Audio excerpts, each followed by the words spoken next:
আসসালামু আলাইকুম রহমতুল্লাহি বারাকাতুহু। মুসলমানদের সর্বোত্তম কাজ হলো দাওয়াতি কাজ।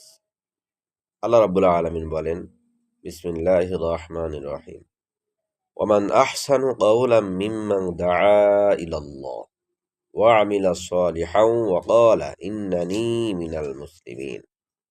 সূরাতুল হামিম সাজদা ৪১ নম্বর সূরা ৩৩ নম্বর আয়াত।